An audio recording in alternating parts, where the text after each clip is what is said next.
అందరికీ ఫాస్టెస్ట్ అమ్మ breakfast recipe మీ అందరి కోసం. ఆనియన్స్ అలా పొడువుగా స్లిట్ చేసుకుని, క్యారెట్ అండ్ బీన్స్ చిన్నగా తరుక్కోవాలి, అండ్ బఠానీ, కొత్తిమీర, క్యాప్సికమ్ అండ్ మిర్చి తగినంత తీసుకోవాలి.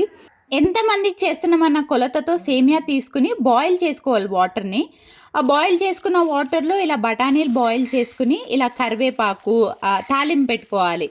అంటే ఫస్ట్ ఆవాలు, తర్వాత కరివేపాకు, మినప్పప్పు, మిర్చి, తర్వాత ఆనియన్స్ వేసుకుని బాగా ఫ్రై చేసుకోవాలి.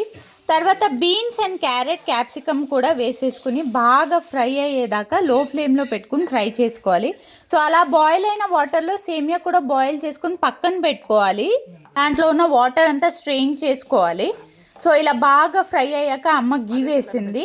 సో అలా వాటర్ అంతా స్ట్రెయిన్ అయిపోయాక ఇలా ఆ సేమియాని ఫ్రై అయిన వెజిటేబుల్స్తో పాటు కలిపేసుకోవాలి. So the fastest breakfast recipe మీ అందరికీ.